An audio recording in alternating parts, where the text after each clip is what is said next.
Have you ever thought of buying a franchise or currently own one or many? If so, this podcast is for you. Welcome to Franchise Euphoria, the podcast created and hosted by franchise attorney Josh Brown for the sole purpose of helping people find success through franchising.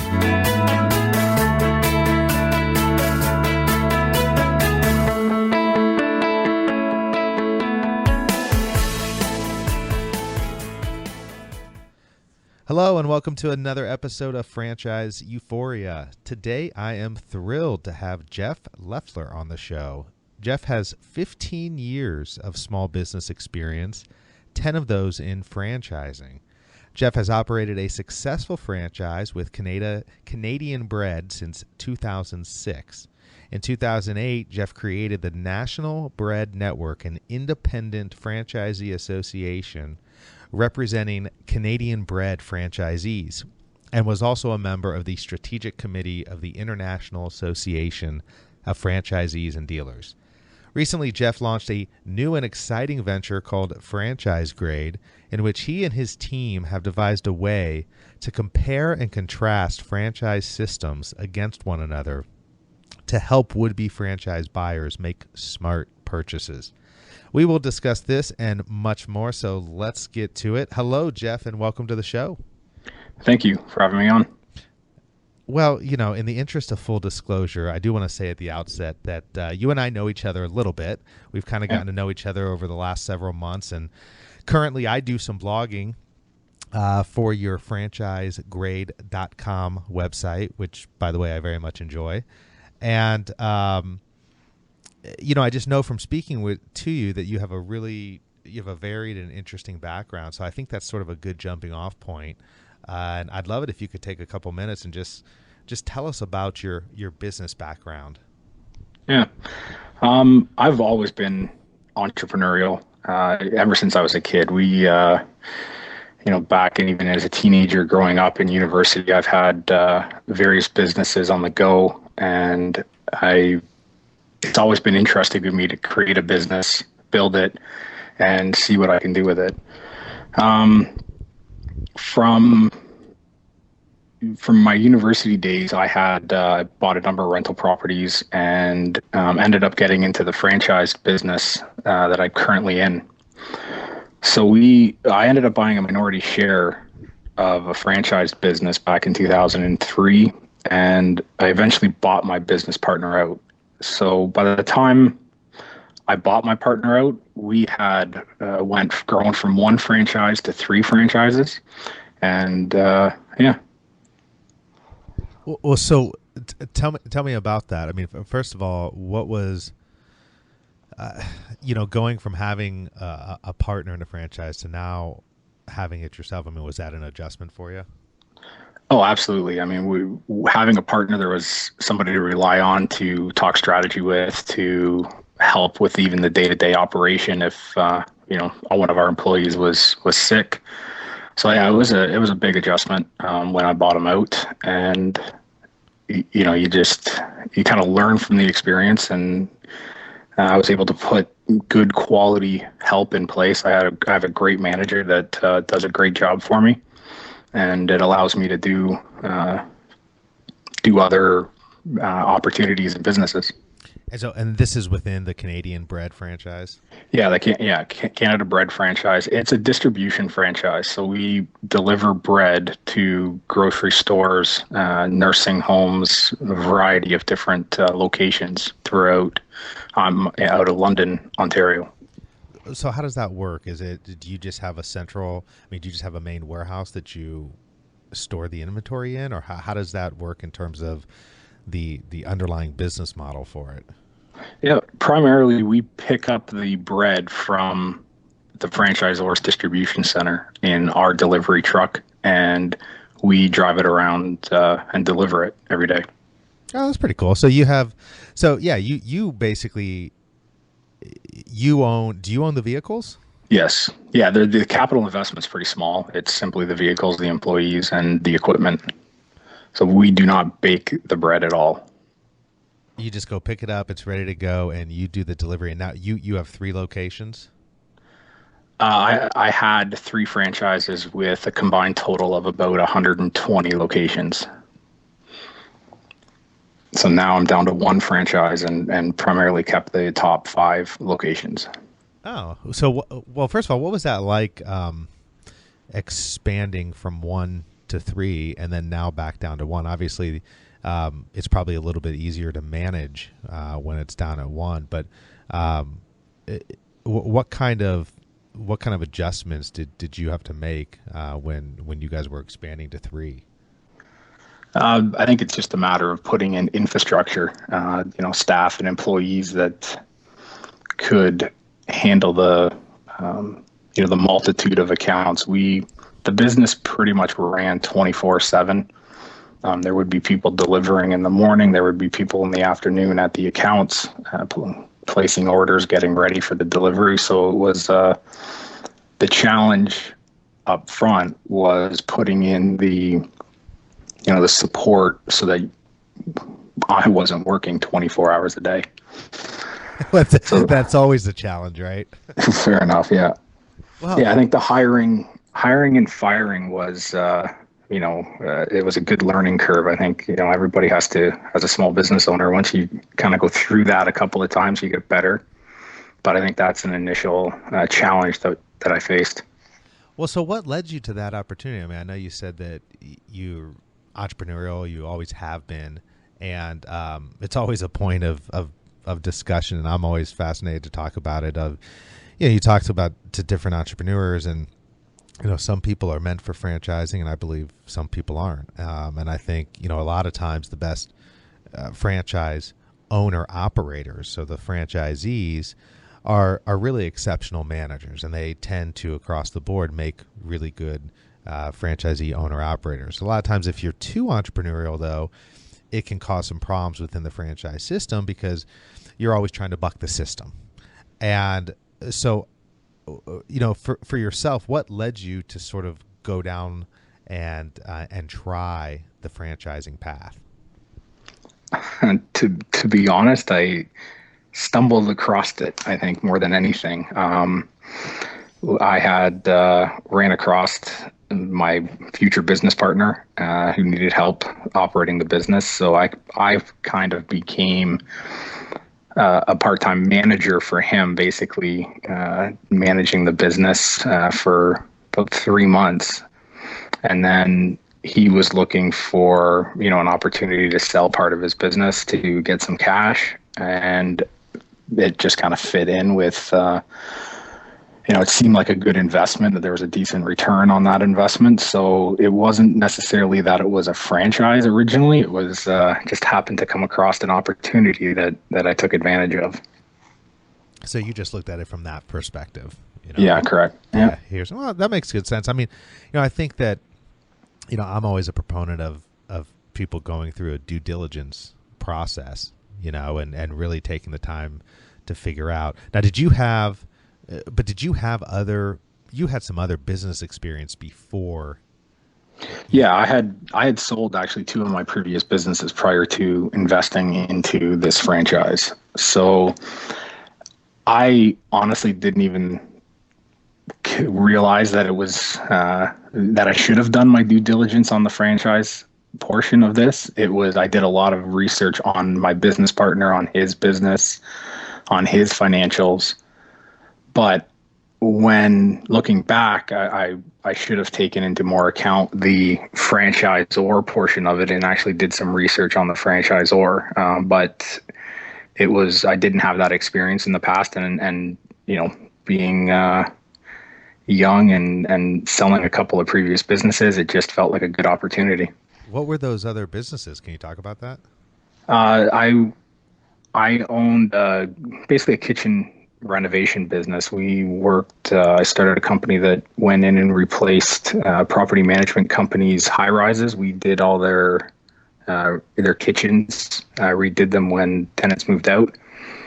And I also I owned 2 student rental properties in university. So I ended up managing a number of others for absent owners. So owners that lived out of the town, I would help manage their property while they were out of town. That's pretty cool. There's I had somebody on. I just recently interviewed Brenton Hayden. The episode hasn't launched yet, but he's the founder and creator of Renters Warehouse.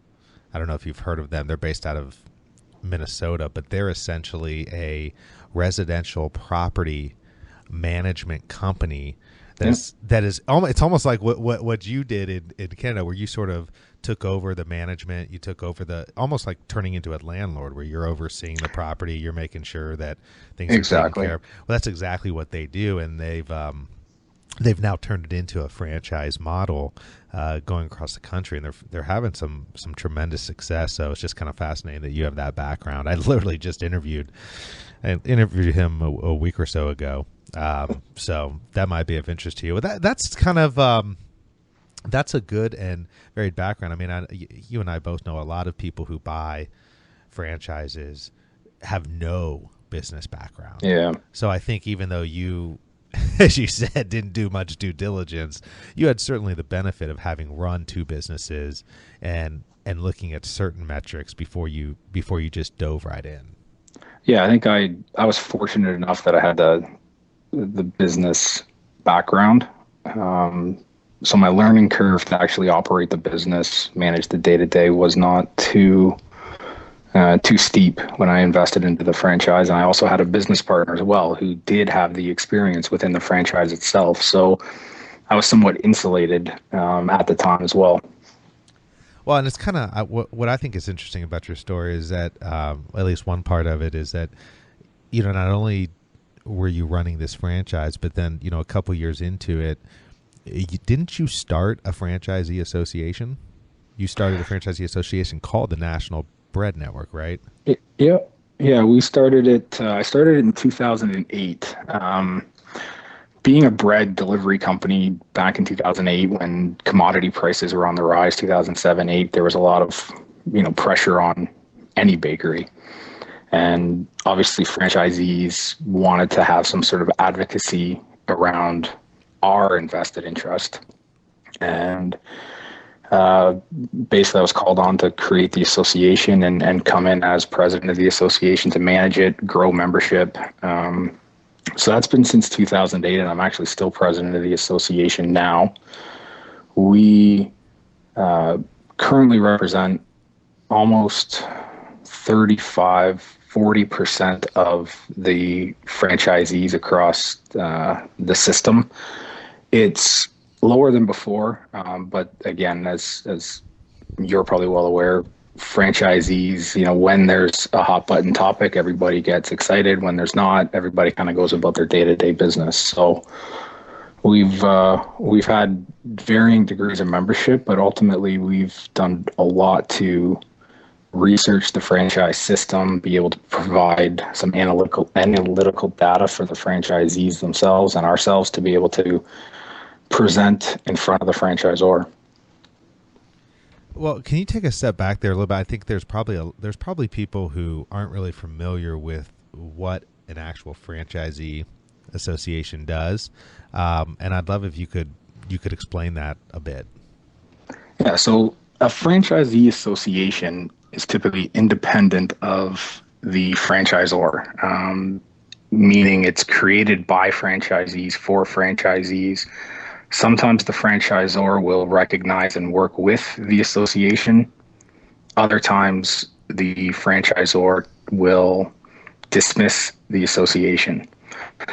But what the association does is it's an advocacy group on behalf of franchisees. And the reality with any franchise system is typically the franchisee, myself included, would be focused on the day-to-day operation of the franchise in your location, dealing with your customers, your staff, your operations. To be able to take time out and focus on the bigger picture, the brand, the industry, or the business as a whole, it's not something that most franchisees can do on a regular basis. So the association does that for franchisees and helps provide kind of oversight and overview of the business, and gives franchisees the ability to either be educated on it or take that information and present it to the franchisor to try to have discussions if there is issues that do arise or there's certain directional changes within the system.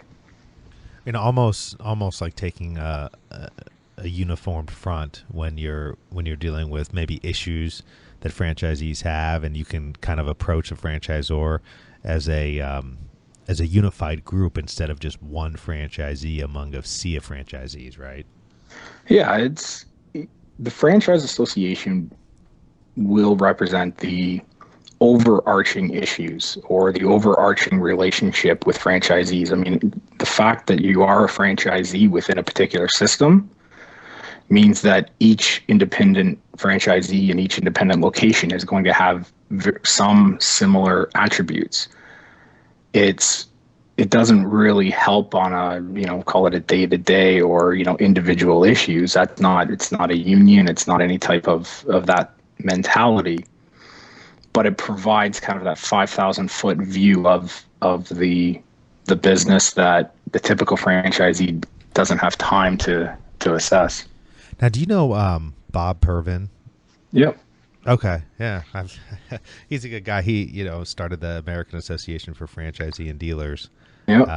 And I figured you probably knew him. Now, did the franchisor call on you to create this, or was this something where it was just amongst other franchisee owners that they said, "Hey, we should really get an association"? Yeah, this was among franchisee owners. There was obviously as things were changing, there was a desire for franchisees to kind of pool together resources to, do some analysis on our side of the situation and be able to try to understand kind of what the impact would be on franchisees themselves when, these changes were occurring with the commodity prices increasing. So, franchisees felt it was kind of in our best interest to not protect ourselves, but get a better understanding of how this could impact ourselves in the future. So we did it independent of the franchisor. So, and you said you're still heading that up, right? Yeah, correct. Yeah. Wow. So as if you're not busy enough, Jeff, you decide to launch another business, right? Yes, I did. Talk to us a little bit about Franchise Grade, which I think is a fascinating business, fascinating concept, and maybe just start from the beginning and just kind of explain how you came up with the concept and what it does. Yeah. Well, part of what I did as president of the association was I started to branch out, attend various conferences across North America. I actually started doing some consulting for other franchise associations and for individual franchisees or groups of franchisees looking to create an association. So we, within the National Bread Network, kind of started branching out, and I obviously took on additional roles outside of that. The thing that I kind of stumbled across was you hear some of these very bad situations of, franchisees investing into a particular system and things don't work out, and, sometimes devastating stories that you hear. And, I kind of I got questioning around how do you grade or how do you compare franchise systems? I mean, why did a certain franchisee invest into a particular system? Did they know it was bad? Did they do their due diligence?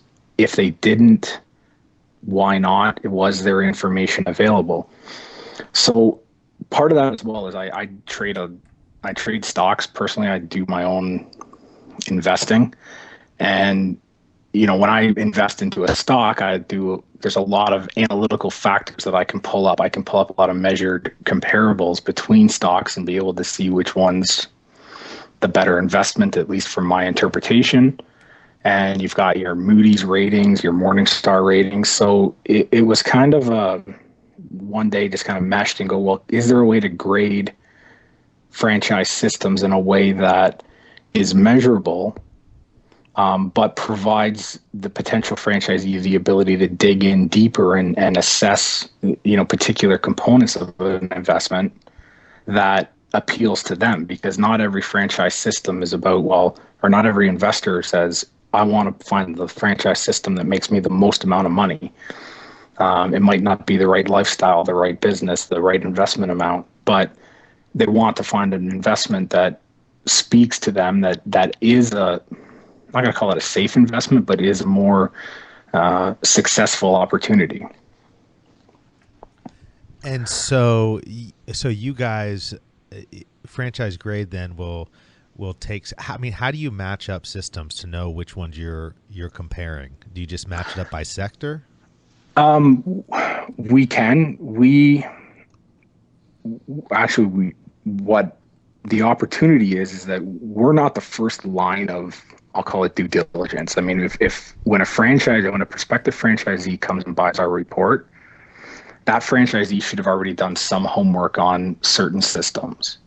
And then what we would do is we would then sell them a comparative of the 3 systems they're interested in. So we're not kind of a first line of, hey, come to us, you don't know anything about franchising, you're just going to randomly pick 3 systems and we're going to do a comparison. We expect our customers to actually spend time prior to buying our report and figure out where they kind of want to head and what kind of industry they want to invest in, what investment range, what systems appeal to them within their geographic location, and then come to us, and then we can provide a comparative of the 3 that they're interested in. So then how does the process work then? So if they come to you too early, or they come to you with not, I mean, when is this something that they do online, or is this something where you schedule sort of a consultation? No, we're not providing any consultation. This is something that they can actually buy online, and our research team will pull it together. It takes up to 5 business days to actually create the report as a comparative. But it's available online. Anybody can buy it. But just in speaking with you, my recommendation would be to spend some time prior to buying our report to kind of narrow down. We're more of a secondary due diligence tool. Yeah, and then I'm just trying to think here. So what are the metrics that you guys are comparing? I mean, do you guys have sort of here's our top 10, here's the most important things that you need to be factoring in from financials and other aspects, and I guess that's one question. And the other question is how difficult has it been to gather all this information? I'll start with the first question. How difficult? We've contacted over 60,000 franchisees in North America. We have over 11,200. I think we're pushing closer to 12,000 by now responses from our surveys. So we've basically got 12,000 franchisees that have responded to our survey. Our survey is a 93-question survey that asks, that buckets into various groupings or categories. But going back to the point of franchisees are busy day to day. The challenge is to be able to pull them away from that for even 5 or 10 minutes to be able to get this survey completed. It tends to be challenging on our part. We've spent a year doing all of this research, and we're just getting to the point where we've got what we feel is a sizable enough data set that we can say that this is relevant and we can measure the results. There's 8 categories that we've kind of broken everything down into, and I would say 4 are more quantitative, I guess, more of a numbers type approach, and then 4 are kind of qualitative, more of the relationship. The quantitative aspects that we break down our kind of report in is investment in fees, so your upfront investment, your profitability, your operating expenses, and the financial future that a franchisee views. So as an example for investment in fees, we ask, I think it's 8 different questions around your investment and fees, as an example. Was your upfront investment reasonable? Do you think you'll be able to get a return on that investment? Were your franchise fees reasonable? If not, so as we take those answers, those from the franchisees, we actually match them up to the FDDs. So the franchise disclosure document would say that an upfront investment range between, let's say, $100,000 and $200,000, or an upfront franchise fee of $25,000. So for that particular system, we take the survey results from the franchisees, we match them up with the FDD results, and then we do a comparative of the next system or the next system. And what we find is there's certain franchise systems that within the FDD, the franchise fee is $5,000. The royalty rate is 4%. The investment is on the lower end. But the results from the franchisees are somewhat negative. So they're not happy. The upfront investment wasn't reasonable. The royalty rate is too high, whatever the case might be. So there's a disconnect between, relative to the other system, which has a higher royalty rate, potentially say 8%, a higher franchise fee, but the franchisees in their results are more satisfied or feel that those that upfront investment is reasonable, or those royalty rates are reasonable. And that's not told within an FDD. And you can deduce why. You can kind of make assumptions. Maybe one system is not as profitable as another one. So then we can compare those results to, we ask franchisees, we ask profit and income measures. So we ask them, how profitable they are. Are they satisfied with their income? Are they satisfied with their, their return on their investment? We ask them how much, what was your personal salary last year? Was there any profit on your business? And if so, how much? So we take as much information as we can from the franchisees, put it into our results, and we match it or mirror it up to the FDD. And we're not trying to highlight any red flags, but what we're trying to do is be able to compare one system to another in a way that is beneficial for the potential franchisee. Well, and it's almost like, what it seems like, at least in part, is you're going right to the horse's mouth. So, I mean, a big part of what I always propose that people do is speak to a lot of different franchisees as part of their system. Now, I know that in with franchise grade, you're comparing across 2 or 3 systems, but the idea is you want to reach out to franchisees, you want to contact them, and ask them a bunch of questions, right? Find out details. Absolutely. And I have a list of here's 10 questions you must ask franchisees. And while that sounds great and people always say they're going to do it, what inevitably happens to most people is they may call 10 people and maybe they got 2 people, and then the other 8 they never talked to. Right. Or, it's very rare that somebody actually talks to everybody in the system. And so what you're doing is compiling all this data. It's almost like that's almost a substitute. Not a total substitute, because there's probably it's beneficial in other ways for potential franchisees to talk to current franchisee owners, even beyond the comparison. But and to that point, I think our report, I think the main benefit to our report is it gives the potential franchisee talking points. It gives them the opportunity to ask the right questions and dive into the right areas of interest.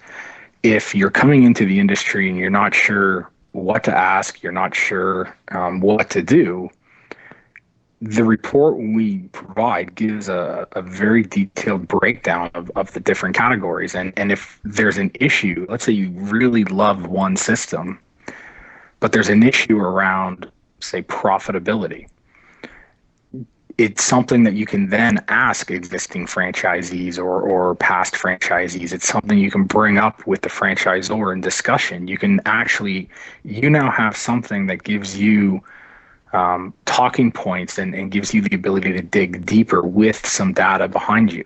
And I think that's a primary benefit, to be able to explore these, I'll call them weaknesses of the system, but they're not necessarily weaknesses. They're just differences compared to other systems. Now, do you have a certain number of franchisees that you need to speak with before you'll do a statistical analysis of each system? Yep. Yeah, we each system varies because of either multi-unit locations or just complete size. We try to get up to 50, well, not up to, we try to get 50% minimum of the franchisees in systems that are of relative size. A larger system with 20,000 locations, we're never going to get 50%. But what our statistician does is make sure that we have enough geographic diversity within the sample size to make sure that we're not just pulling from a pocket within the Midwest type thing. And we do that simply as a way to try to obviously bring in appropriate data and provide the franchisee with enough enough responses. And like your point, if a potential franchisee calls 10 franchisees to try to talk to and only talks to 2, if we can collect data from 100 franchisees, that speaks volume relative to what they would have been able to get before. Oh yeah, I mean, there's no question about it, and I loved your analysis right there, because that's a huge benefit. When you look at something like the profitability or other aspects of the franchise, for them to be able to have a statistically driven numbers report that quantifies across a significant segment of the system. I mean, that's some really good information to have before you invest in a franchise. Yeah, and it's a great way to take our information and compare it to, say, an item 19 disclosure, or do your own research. I mean, it's a validation, I guess, as much as anything. And again, franchisees in particular, ones investing into a larger system, are putting substantial money on the line, and I think both of us have seen enough or heard of enough past franchisees that have suffered dearly because of that investment, have declared bankruptcy, whatever the case might be. And it's about taking time prior to investing and doing proper research and due diligence. You're never going to prevent or make sure that every business that's invested is going to do exceptionally well. I mean, there's a lot of factors, including, say, site selection is a key component. But at least putting yourself in a position of gaining the information. It's like stocks. If the more information I get from an investment on my stock portfolio, the better chance I have of success. It doesn't mean that every stock I pick is going to be good. And the problem is that the franchisee does not have that luxury. It's not like they can invest into one franchise system and go, oh, it didn't work, I'll go invest in the other one. I mean, it's almost a one-time shot for a lot of people. And to not spend the time or the energy to take that due diligence and take it seriously, that they're doing themselves a complete disservice. No, I think it's a brilliant concept. I really do. It's kind of interesting to see how you kind of devised it from doing the stocks yourself, and then sort of thinking to yourself about, this is this statistical analysis that you're doing, and there's nothing like that in the franchise space. So do people just go to franchisegrade.com to find out more information? Yep. Yeah, our reports are available. Details around what our reports provide are available at franchisegrade.com.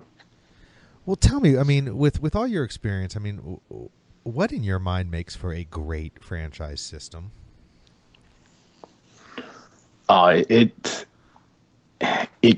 honestly, it boils down to franchisees. I think that's twofold. I think one, if a franchisor has done a good job at selecting franchisees or candidates to buy a franchise, and they've set, a standard, and they've committed to it, the group of franchisees as a collective have like minds, like personalities as much as possible. If that group is cohesive and actually talks and shares information, or operates under best practices, I think that's a great indicator of kind of a successful brand overall.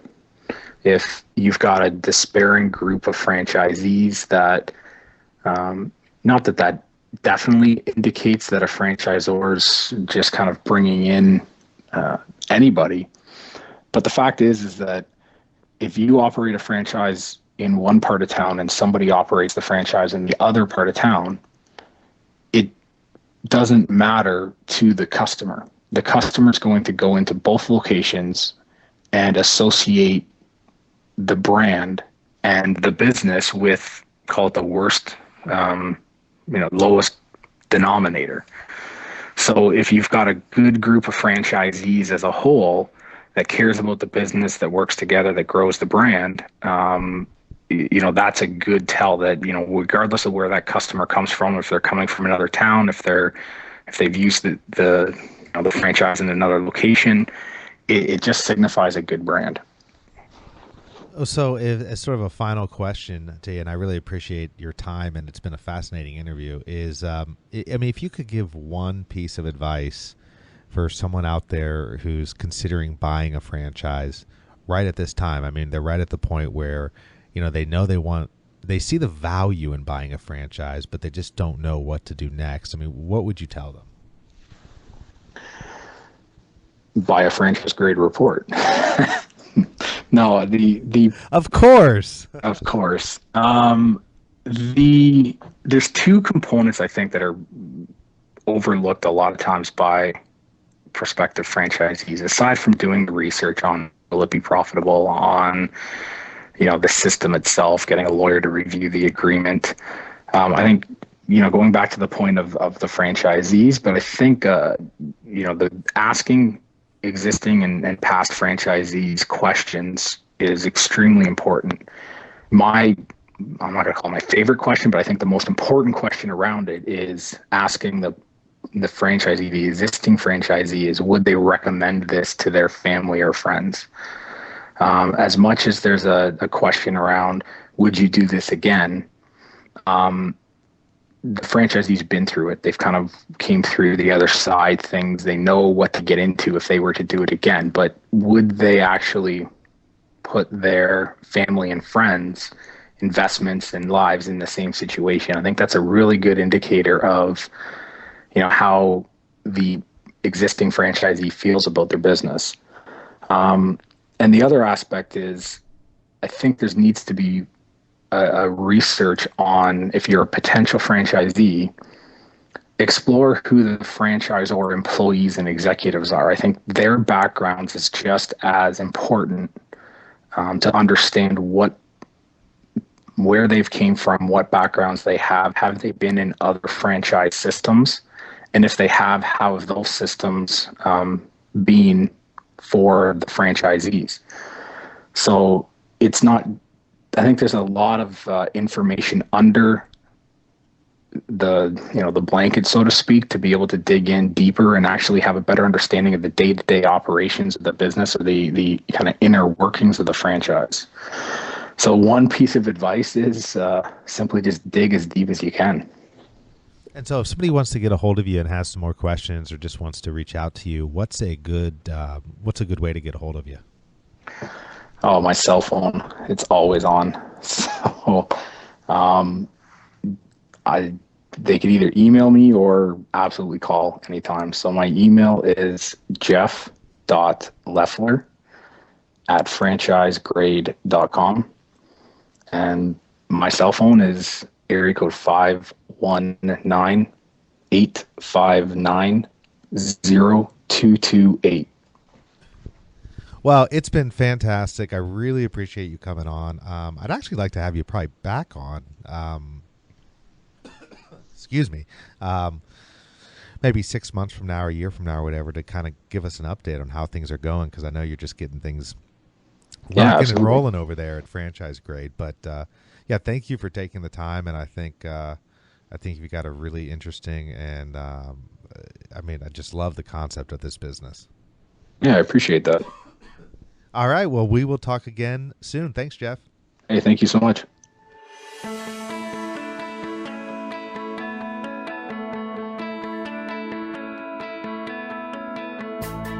Thanks for being with us today on the Franchise Euphoria podcast. If you enjoyed this episode, please be sure to go to iTunes and provide a review.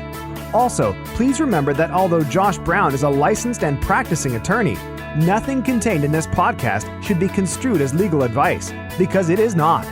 The information contained in this podcast is general and educational in nature, and none of it should be relied upon as legal advice. That being said, if you have questions for Josh and would like to contact him, please email him at josh@franchiseeuphoria.com. Thank you so much for listening, and we hope you tune in to our next weekly episode.